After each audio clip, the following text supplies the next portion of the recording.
I'm Jeni Thomas. And I'm her friend, Ellie David. We decided to create a podcast that embodies what you would talk about with your closest friends. So sit back and relax and put your headphones in. Because you're listening to the Honestly Unfiltered Podcast. Hello, and welcome to another episode of the Honestly Unfiltered Podcast. Today, Ellie and I have with us Dr. Louis Kathy Zhang. I followed her on Instagram for quite some time. Her podcast, The Purpose Filter, is one that I try to listen to when life doesn't get in the way. Her podcast covers health, relationships, mindset, and the meaning of happiness. As a life coach, she teaches her clients how to apply the lessons of dying before it's too late so that they can create a life that they genuinely love. Dr. Zhang is a hospice and palliative care physician, so she has a front row seat to the end of life and all the regrets that come with it. Earlier this month, a specific post on her Instagram feed caught my attention. She was recently diagnosed with ADHD as a woman in her 30s. She made it through med school and residency without knowing this about herself, something I can relate to as well. Well, not the med school part. But as a result, I reached out to her. She mentions in her Instagram post that she must schedule work study blocks and put her car keys in a specific spot or they'll end up in the fridge. I can't tell you how often my son, who also has ADHD, and I have had to turn our house upside down searching for his wallet. Or how often my husband goes to my son's high school to put his work bag in his car because he forgot to grab it on his way out the door. Little things like this and more have made me, my son, and even Dr. Zhang feel like something is wrong with us when there is nothing wrong with us. Our brains are just wired differently, and it's not all bad. With these little idiosyncrasies comes greatness, empathy, creativity, and the ability to think outside the box, just to name a few. We hope that you enjoy listening to this episode as much as we enjoyed creating it for you. How was your day? I bet the weather's beautiful up there right now. Yeah, it's really nice. I love fall in New York, or at least I love fall. I do too. That's where I'm from originally. Oh, yeah? Yeah. That's awesome. Where are you from? Actually, right outside of New York City, Hackensack, New Jersey. Oh, yeah, of course. Yeah. Love it. I'm from Virginia, so we also have epic falls, and I miss it. Yes. I miss it. I'm not a huge fan of Florida in general, even though I've been here for a very long time. But that's when I get really homesick, is the fall. Yeah, I know. And you guys just had Hurricane Ian, right? I was your episode, and how are you guys doing afterwards? I got hit harder in Northport than Jeni did up here, but they still had to ride it out. My husband grew up in Florida for his entire life. And of course he, didn't take it as seriously because they just don't, but he was petrified. So it was the worst this part of Florida's ever seen. Yeah, that's what I heard. But we're all okay. That's all that matters. We got through it. Good. I'm so glad to hear that. Yeah. Why don't you give us a brief background about what you do on, Mm-hmm. I know that you're a palliative care doctor, and I know that you are also a life coach, Mm-hmm. and that you teach people how to live their lives before the end of it. Mm-hmm. Yeah. I do all of those things. And basically it came from all of my experiences caring for patients. Yeah. And I realized that, they've taught me so much, and I just wanted to be able to share that with people to kind of filter out the noise of the everyday and to be able to focus on what's important. And so that's what I help people do in my coaching practice, specifically females, children of immigrants, professionals, to really kind of break old patterns of self-sacrifice and, not having healthy boundaries, and to really kind of step into their most confident, empowered self. I think that's so great. I am a CNA. I was a CNA for a few years and then stayed home for many years raising my family. And then I've been back at it for close to 5 years now. And I love the work, but part of the most gratifying aspect of it is end of life care for me and for the patient and for the families. It's just a really beautiful thing to be a part of. And when I say that to people, they're a little confused. You know, you hear that about birth a lot, but not about death. Mm-hmm. So I was super intrigued by what you do, but also how you have taken it to this level with trying to help people that are alive live their best life. Mm-hmm. Yeah. And you're totally right. People are like, what do you mean you love this work? Isn't it so depressing? And I was like, I mean, it can be.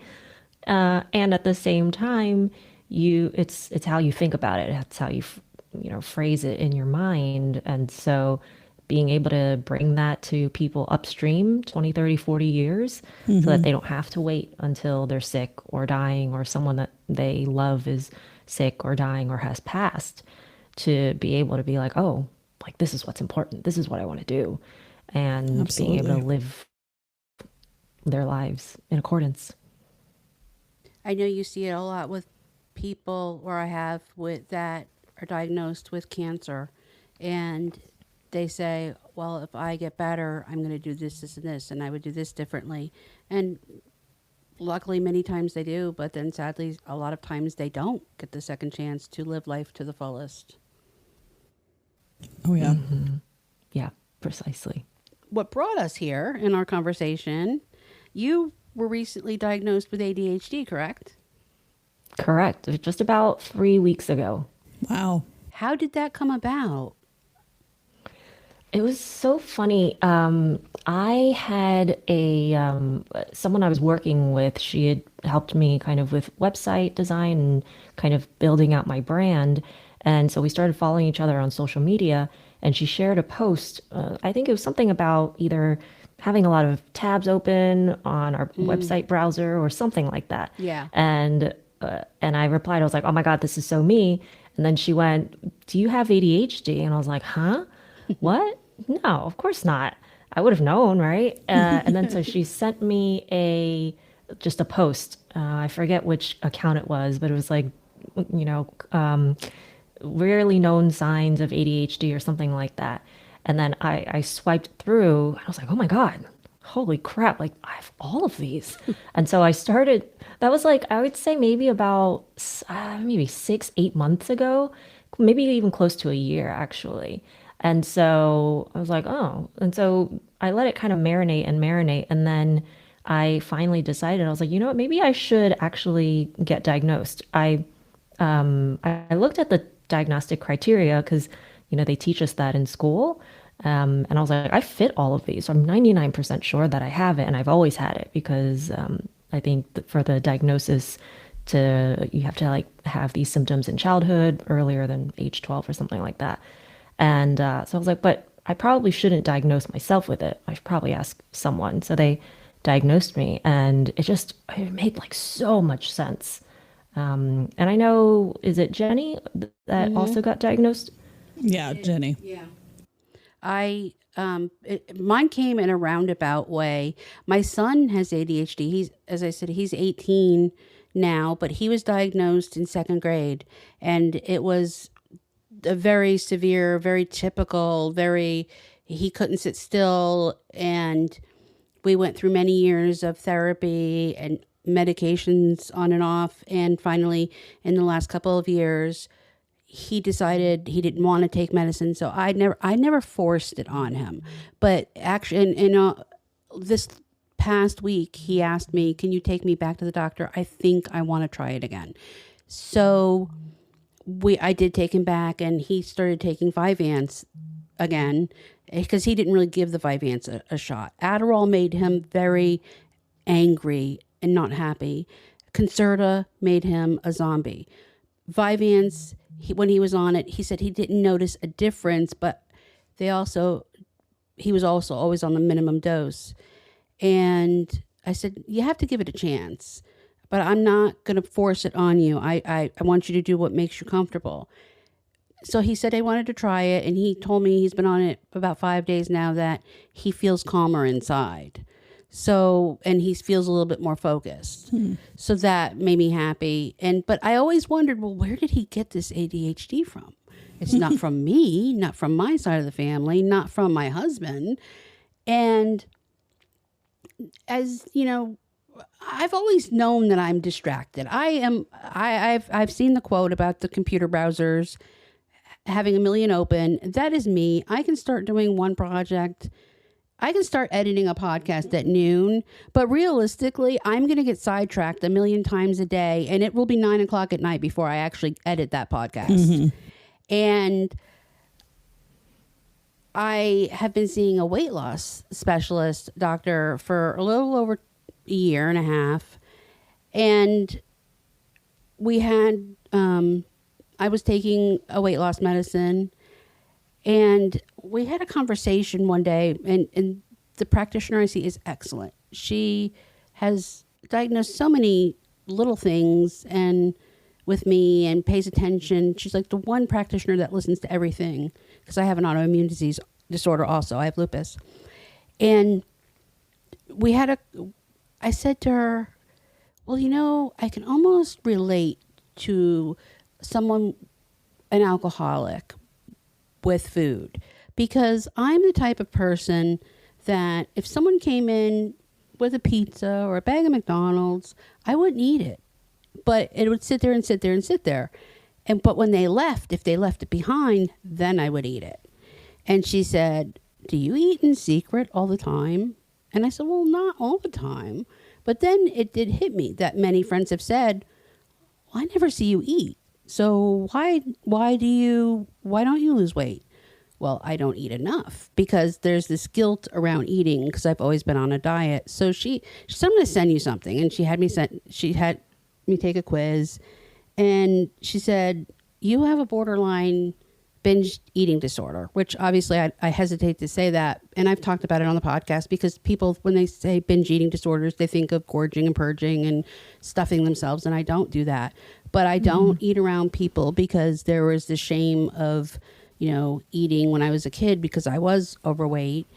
And on top of that, I have ADHD, because it all ties in. So she prescribed Vyvanse for me, and I was shocked at how focused I could be. And people in my life notice it, because about 2 hours after I take it, the emails start going out about the podcast and the ideas and this and that and work and everything else. So yeah, my phone starts blowing up, and I'm like, whoa now. I can't keep. But it's been life changing for me, because when I was, like, for instance, I just started a new corporate job, and in the past, and basically it's a company that's rebuilding after COVID, and since it's in the entertainment business, all of their staff was pretty much laid off during COVID, because there wasn't any business. And it was basically, they handed me a laptop and said, here, figure it out. And prior to this, being on medication, I remember if I had to start something like that, I would be so overwhelmed with where to start. Because of the ADHD, I would put it off and put it off and put it off, and then be frazzled. But I noticed now, being on Vyvanse, I can completely focus on the task and put things in order, and I'm not jumping around. So. Yeah, that's so funny how you say that. It's just like recognizing that we have the diagnosis is just like, it kind of opens everything up in a sense. You kind of just realize like, oh, this is just how my brain works. And I had posted a video like right after I got the diagnosis, I just started thinking about it, and I've been trying to kind of record more moments in the present, in time, when it's actually happening to me. I started doing that during COVID, and my therapist was like, feel your emotions and that sort of thing. And so I started thinking, I was like, oh my God, I made it through med school, like residency. I made, Impressive. I made it through all of this, not knowing, just thinking that something was wrong with me. And now it's like, oh, okay, well, this is how my brain works. I have time blindness. So I need to find systems and ways to cope that maybe people who are more neurotypical and that sort of thing don't have to rely upon as much. And so, it was just, my psychiatrist was like, well, you could take medication. You probably have a mild case. I was like, yeah, it's mild now because I've done all these things to try and mitigate it. And I was like, as a kid, I lost everything all the time, super distracted. My son's that way. Yeah, all the time. Yeah, you both really. So for myself, I joke and say I have ADD at work because at home, being home for so many years as a stay-at-home mom, I didn't notice it until I went back to work. And then I realized the kind of jobs that I've kind of always had to be really fast paced. Like I can't sit at a desk. I can't, it just doesn't work for me. So, I mean, I guess, and I always say that I feel like we're all on the spectrum. It's just, where do you land on the spectrum is kind of my feeling about it. But my husband, my God, and as he gets older, we're really having real conversations about, okay, it's time. Like we really need to figure out, what is going on here. I had him take a quiz one day for autism, because of just the social aspects of some of his behavior. He's the most wonderful, kind, funny man, but he will say things that I'm like, read the room, sir. Like, and he just, but there's lots of it. And I see it affect him. I see the stress. You say the open tabs. I had never heard that. Every time I grab his cell phone, I am blown away by all the open tabs and the text messages that he doesn't clear out. And I'm like, what are you doing? This is hundreds of things. And he's like, leave me alone. That's how I like it. I'm like, this is psychotic. So, but I immediately, when I heard that, I'm like, poor guy. But he talks about his struggle in school as a child, and he's a very, very intelligent man. He doesn't feel that way, but he builds computers for a hobby. I mean, this is a smart man. And I keep telling him, I've told him for years, I'm like, hun, if and back then it was not as, talked about or, diagnosed. But I know for a fact, had he been diagnosed at a young age, it would have changed his life tremendously. But it definitely is something that as he gets older, I think it's actually getting a little worse. Maybe if we were able to get the diagnosis, like you were saying, I think it would open him up to knowing, okay, it's actually something that I had no control over, but now I can start to understand how my mind works. Yeah, 100%. And I think one of the reasons why I wanted to know, and again, my psychiatrist was like, you could take meds. I was like, I'll think about it. I'm still only 3 weeks into my diagnosis. And, but it's like, I always thought as a kid or as a younger person that it was just, a deficiency. Like there was something wrong with you if you had ADD or ADHD. And now realizing that, okay, there's actually like neurochemical foundations to this, right? Like you're low in dopamine and all this stuff. And then realizing like, okay, that's just how it works.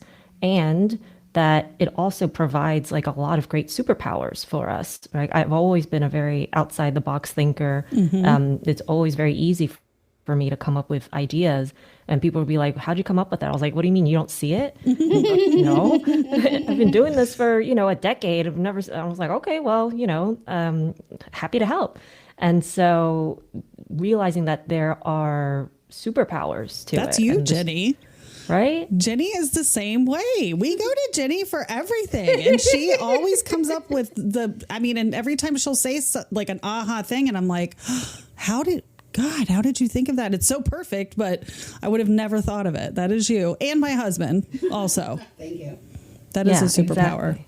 It is a superpower. And I think the more that it gets talked about, like here and, in social media and blogs, etc., I've been reading a lot of ADD-itude. It's kind of a blog for ADHD and that sort of thing. But the more that we talk about it, the less it becomes a stigma.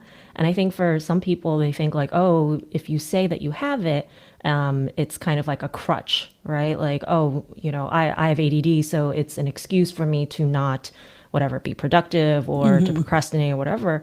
And the way that I see it, it's like, no, it's not a crutch. It's just that being aware of how this affects me and being able to be like, okay, I can do things to mitigate that, whether it's medication, whether it's setting up systems and that sort of thing. So the more that we talk about it, I think the better for everyone involved. 100%. Oh, yeah. I mean, the stigma from when we were children, I don't know how old you are, but Jeni and I at least, but, I remember that greatly. My young sister, so I'm the oldest of 3 girls. My youngest sister, who is now, let me think, so she's 36, I believe. She was diagnosed at a very young age, and that we tried my mom did have her on medication for just a minute, but not long. And what they did back then in school, and she was in elementary school, so I want to say she was like 4th or 5th grade when the diagnosis was made, and she was put into a special class. And the classroom that she was in were with, kids that had severe mental, issues of every kind. I mean, that you could imagine, from severe autism. I'm like having a brain fart right now, but you know what I mean. Learning disabilities. Severe, but they were beyond even learning disabilities. These were kids that were severely handicapped. And, they were all just lumped together, and she was not severely handicapped. And unfortunately, a lot of the teachers that were teaching these classes were very unequipped, very uneducated. They were a teacher that maybe went to school to teach, elementary school children, but did not specialize in disabilities, and were thrown into these classrooms. And unfortunately for her, the teacher that she encountered at that time was abusive as well. I mean, it changed the trajectory of her life with education for the rest of her life. And I think it really, she's someone that suffers with, addiction issues and other mental health issues. And I really believe that it kind of started there. So yeah, I just think that it's so important that the stigma is being lifted so that we can just continue it. And of course it's greatly improved now, but there's still room for improvement. Yeah, exactly. And, you were saying, Ellie, about your husband, how he's so intelligent. And the more that I read about it, it's like people who are very, very intelligent, who have ADHD, they kind of get by because people don't recognize that that's what they have. They are able to kind of compensate in ways, or they learn very quickly that like this works and that doesn't work.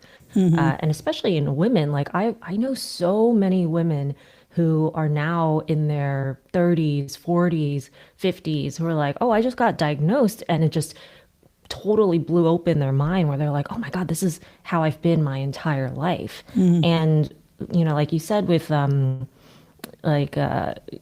with your niece, right? My sister.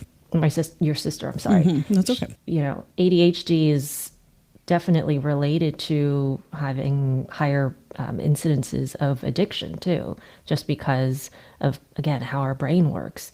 And, I wish that she hadn't had that experience, but you're totally right. It's just, the more that we talk about it, the more that we know about it, the more that research is being done about it. Absolutely. With my son, I wanted to, we always did therapy along with his medication when he was young, because my whole worry was, okay, they're going to stick you on medication because it was so severe that he was a distraction in class, and not in a rambunctious way, just he would not focus. His mind was always going. But you have to have the tools to be able to live your life, go to school, go to college, and be a success, and not have the crutch of medication. Because at some point, I feel like medication stops working when your body gets used to a certain dosage. They can only go so high. They can only switch you so many times. You have to have those those foundations to get you through life. And he even, I want to say it's probably been 2-3 years since he's been on any kind of medication. And he told me, well, my fear is that because he sees so many kids his age abuse Adderall and ADHD medicine, he's like, I don't want to be on I don't want to be on drugs. I don't want to be addicted to something. And I said, well, I explained the differences and what he would take, and how I said those people are taking that medication to speed up, to go fast, to stay awake for days. Your body, it's different for you. Like for him, he can drink a Monster Energy and it calms him down because his brain is wired differently. And I don't know if you're the same way, but he is the classic absent-minded professor. I can send him in the next room for a hanger. He comes back with a pen. He's completely disorganized. He's at parent-teacher conferences since middle school. And I just had one. The teacher said, he's a great kid. I love him. He's so funny. He's the best. But if I could just get him to hand in an assignment. And I said, yeah, they're in his bag. We've been dealing with this since sixth grade. He does all of the work, and then he forgets to hand it in and forgets where he puts it. And at the end of the quarter, he's handing in all these assignments. But he's also extremely intelligent with the things he's interested in. He's like a walking movie encyclopedia and music encyclopedia, and he's a talented musician. It's just, I think he has his focus. And I explained to him, I said, look, this medicine that you're taking is not going to help you.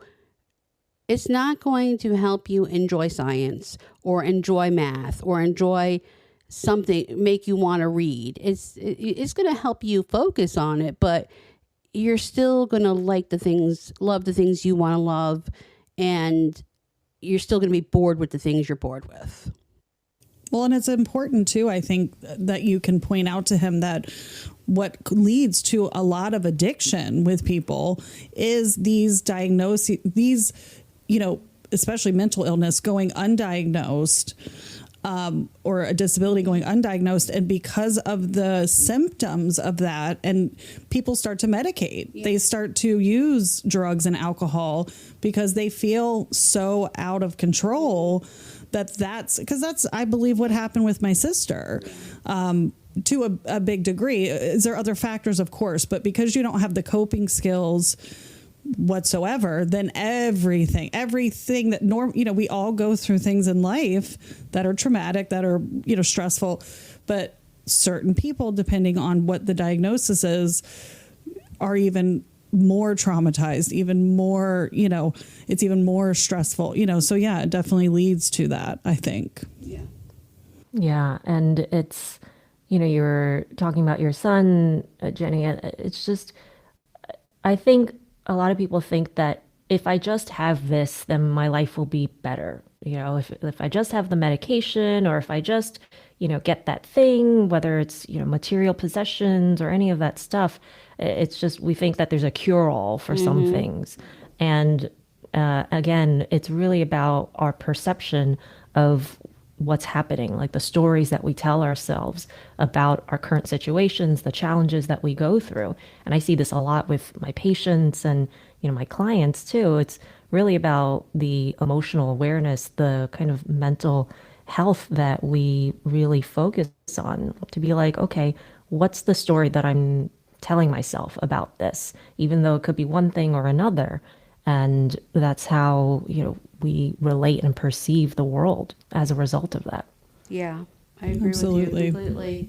It's always, I feel like we're working towards the next goal, the next car, the next house, the next vacation, the next big ticket item. Yeah, definitely not putting enough stock in it's quantity over quality most of the time. And we're all guilty of it. I mean, it's not like, I'm saying I'm not. But I will say that I have to remind my husband, who is not so good at that, all the time. And I think that's part of it too. It's like he, can lose sight of what's important very easily and get overwhelmed with, all the stuff that he's interested in. and that is important to him, and lose sight of the blessings and to have gratitude and be in the moment. That is a big one. Anyone can struggle with that. Absolutely. But I think if you have this diagnosis, this disability, it is a million times harder, I think, for I know for him at least, to be in the moment. Well, you have the why if you have the diagnosis. You have the, like you said, there's nothing wrong with me. I'm wired differently. Absolutely. Mm-hmm.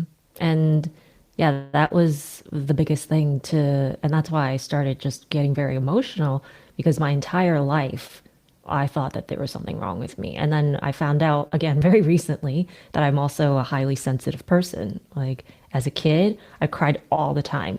All the time. Me too. And I grew up in a yeah, right. And I grew up my parents were Chinese immigrants, and they what did they know about ADHD or highly sensitive personality traits? My dad was always just like, why are you such a wuss? And my dad's a wonderful, wonderful person, don't get me wrong. It's a generational. But, yeah, and absolutely, cultural. right? Yeah, I can hear that. Yeah, totally. Yeah. And so it was just like, why do you cry at everything? And I was just like, this is just, anger, sadness, happiness. Like I would cry. And then I still do that, but not to the same extent. But it was very much like, oh my God, here we go again. And so I grew up for 30 some odd years being like, oh, okay, well, I'm just like a sensitive wuss, I guess, not realizing that, being highly sensitive and attuned to other people's emotions is precisely what helps me be a hospice and palliative care physician, right? Like I can pick up things that patients or families are saying and not saying, verbal, nonverbal communication, and be like, let's dig in and explore that a little bit. And they're like, how did you know? And I was like, it's just how I am, I guess. I love that you just made that connection. Me too. Totally. We're very empathic people. And that's what I hear when I hear highly sensitive. I was always the same way. And I do believe that empaths choose lines of work, career paths like those, like being a CNA. I mean,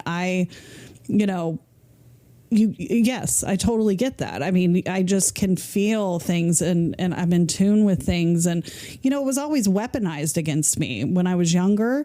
That was used as an insult. Oh, you're being sensitive. When in actuality, 9 times out of 10, no, you're being a jerk. And I have every right to feel the way that I'm feeling, but Exactly. It was definitely a negative. And I have you beat. I was raised by a Navy SEAL. Wow. Try crying in front of him. Yeah. Oh my God. No, but I can only imagine. Bless his heart at an older age now. And he's been retired for a long time. He retired as a senior chief, but he has a lot of anxiety issues. We were just talking about this and how there's a lot of people that are the opposite of empathic and highly sensitive, that unless it's happened to them, it doesn't exist. And my poor father now is having issues. I think he has undiagnosed PTSD as well, but, he gets it now, and it's like, well, Dad, I'm 42 years old. I'm glad you can finally have a little compassion for me, but I'm sorry. Thanks for figuring this out now. Sorry, you have to deal with it now, but it's kind of nice. Go ahead. I was going to say, I think my grandparents who pretty much raised me were Italian, and they were second generation, their parents were immigrants, and it was the same way. It was buck up, stop being sensitive. And you don't talk about it. You don't talk about your feelings. You don't talk about, I remember when my son was diagnosed, and he also had sensory processing when he was young. And my mom said to me, because it was, inherited, well, you're not going to tell anybody, right? You're not going to tell anybody. What do you mean? You don't want to tell anybody about that. And I was, why? If it can help people and I can learn things, why wouldn't I tell anybody? It's not anything bad. He's getting therapy and he's going to be okay. Yeah. Yeah, exactly. And, you're saying about your dad, Ellie, like just literally 2 days ago, I saw my dad and he was just kind of like propped up on the side of the couch, and he's like, I don't have an appetite. I was like, what happened? And he was kind of feeling some, depressive symptoms, even though it had only been a couple days. I couldn't really call it that. But he had just been consuming so much negativity in terms of like the war in Ukraine and, like the threat of nuclear bombings and what's going on with COVID and, all this stuff. And he just didn't recognize that that's what was happening and that was what was causing him to have these psychosomatic symptoms. He's like, I don't have an appetite. I'm forcing myself to eat and all of this stuff. And he's like, this is not me. He's like, I'm 70 and this is the first time in my entire life that I've had to deal with this. And I was like, yeah, Dad, these emotions, these things are real. And again, in their older feelings. Age. Exactly. And now in his older age, he's like, oh, okay, I get it. So I was like, Dad, you gotta, even though it hurts and you don't want to, like, walk, exercise, just get up and move. And that, for me, even with the ADHD, I've noticed that like the more that I exercise, especially in the morning, and I'm not a morning person at all, I'm a total night owl, but I'm learning and using science tricks to be like, oh, this actually helps me focus. This actually helps me calm down. And so even though I hate waking up in the morning and go for a run, I'm not a runner.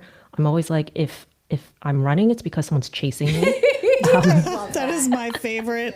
I have a sticker that our other best friend that we talk about a lot, Maria, bought for my car that said 0.0, I don't run. Because of all the marathon stickers. I'm like, yep, that's me. Yeah. 26.2, all of that stuff. Yeah, exactly. But I realized that the pain of not doing it is worse than the pain of getting up and doing it. And so it kind of just all comes full circle. So as a doctor, I would love to pick your brain for a second about your thoughts on food. Now, our very good friend Maria, who also, she wouldn't claim that she's suffering from lupus, but let's just say autoimmune illness. And she's had some severe symptoms over the years. One of the worst was her hives. She would get horrible hives. And I mean, like, looking like Quasimodo, like someone just beat her up. I mean, it's horrific. Anyway, that's just one of them. But she's really gone down this really awesome path with food and trying to heal her body with what she's consuming, and supplements and things as well. She's read a lot of things and follows some of the practices of the medical medium. I don't know if you're familiar, but I would love to know what your thoughts are as far as, we're learning more and more all the time what food does, like, let's say for inflammation. These certain foods that you consume that can just amplify. That's something I always am thinking about because I also have fibromyalgia. I'm convinced I do have some kind of autoimmune happening, but it's been hard to get diagnosed. So what are your thoughts as far as something like ADHD with food and related to food?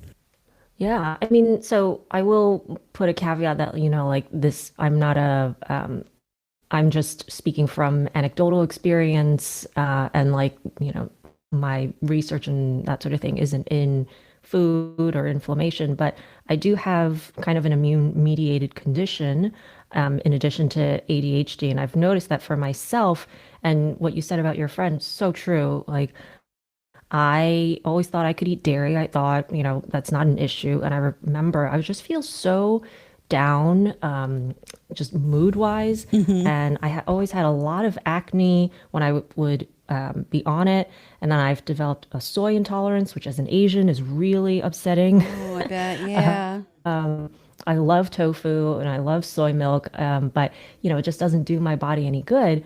And I've also realized that like there's so much research into like pro-inflammatory foods related to certain immune conditions. Like there are people who've done elimination diets with immune conditions and their symptoms drastically improve.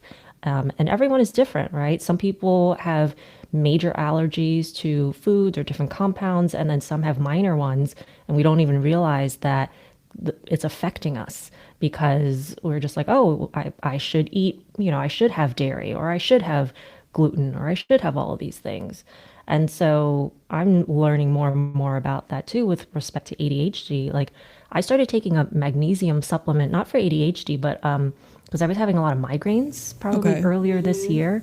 I was having a lot of vestibular migraines, and I went to see a neurologist because I would just stand there and I would just feel like really lightheaded and go on for like 2 weeks at a time.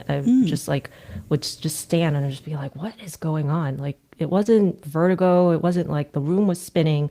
I just felt so tired.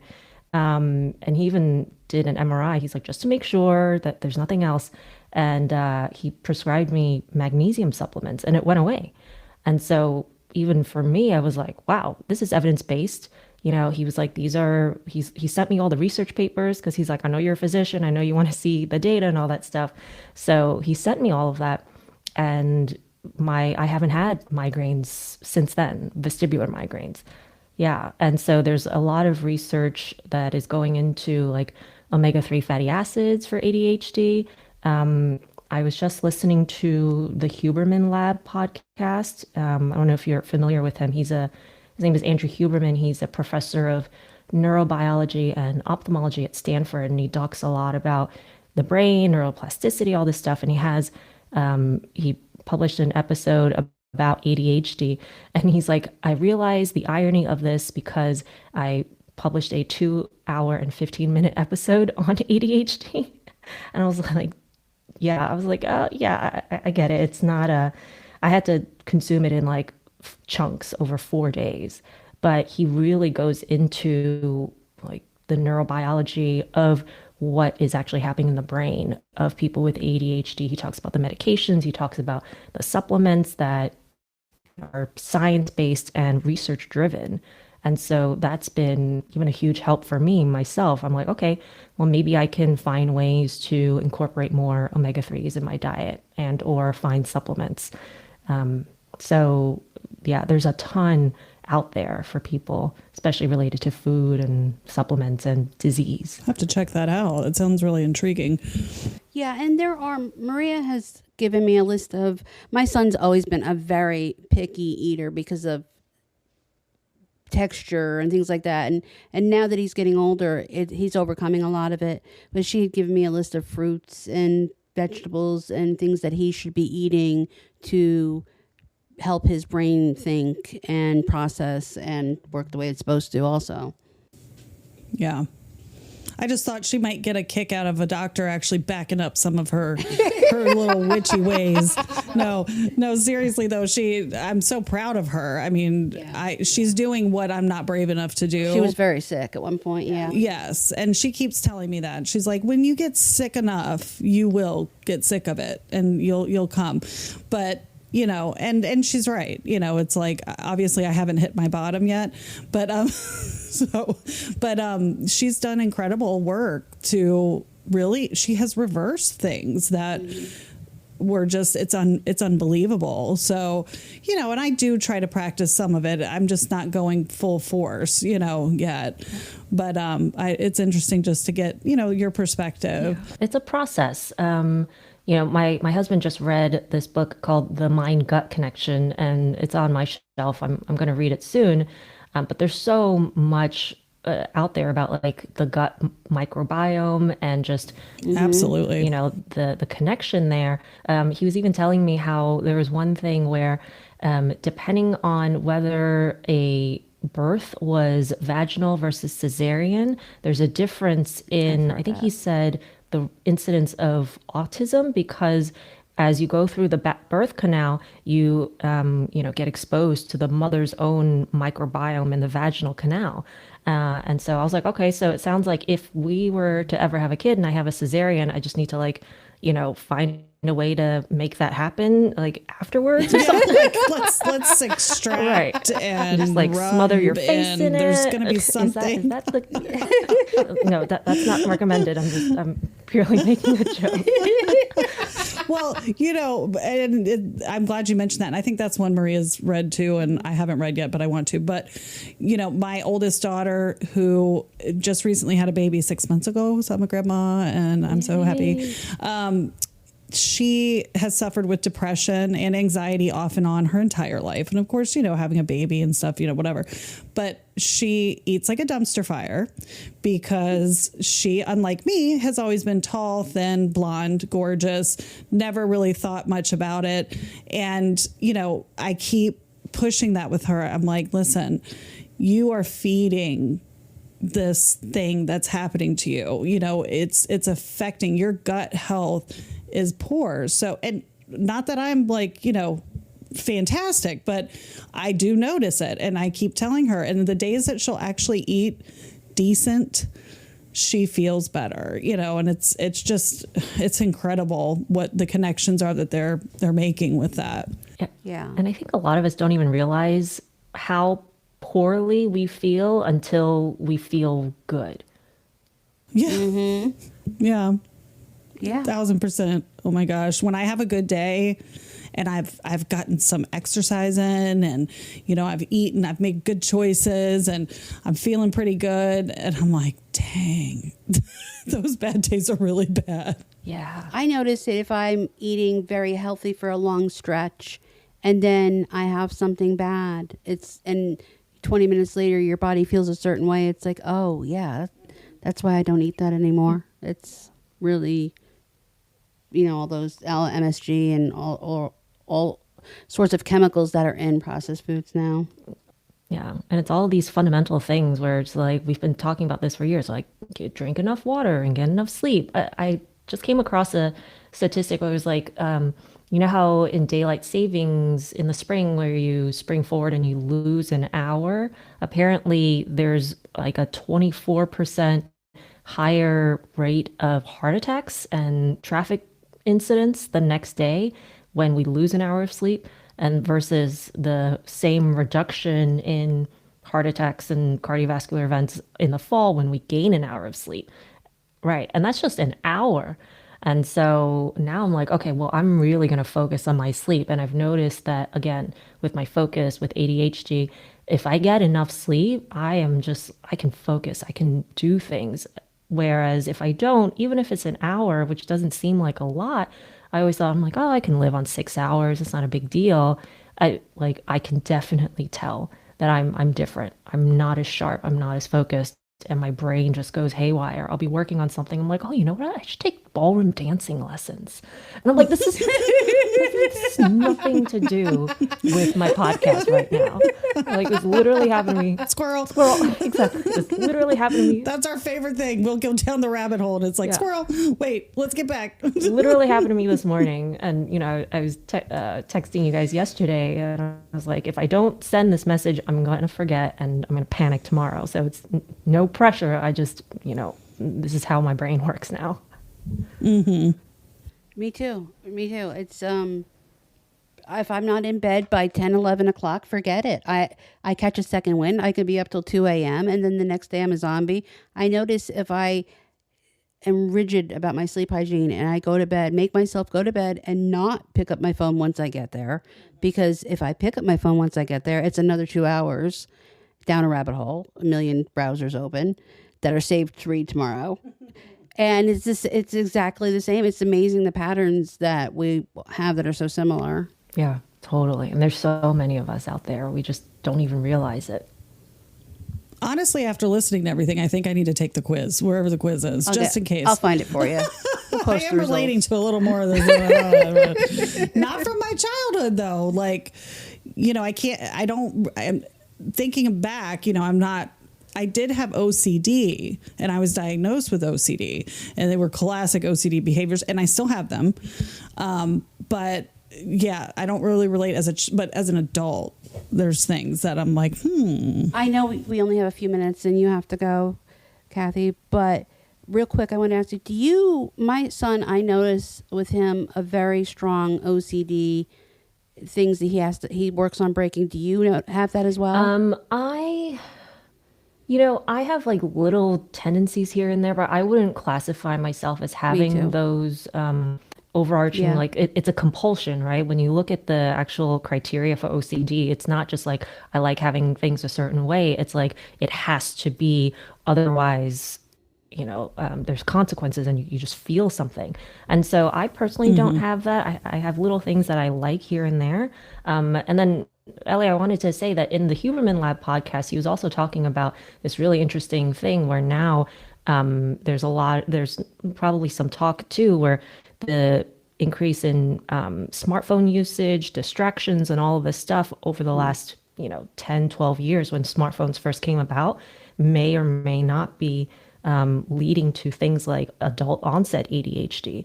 And so that's something I'm like, oh, okay. Makes sense. Crap, that makes a lot of sense. I don't know a ton about it, but he mentioned that, and I was like, oh, wow, that does make a lot of sense, why people feel more and more that like, oh, this is me. Yeah, that makes sense. Yeah, totally. I'm taking the quiz. Do it. You've convinced me. Well, I know you have to go. It's 12:28, but I'm going to add an intro and exit and all that later on. But thank you so much for coming on and talking to us. Come back anytime. We are going to put all of your information in the show notes. Her podcast is The Purpose Filter, and you can find her on Instagram at Purpose Filter. Yeah. And just again, thank you so much. It was a pleasure having you on. Absolutely. So great speaking with you both. And yeah, let's do this again, and let's keep talking. Like, for sure. Definitely. We just need to talk more about mental health. I think Monday was World Mental Health Day and stuff like that. And I know that's super important to both of you and your podcast. So thank you so much for having me. Such a blast. Thank you again for being here.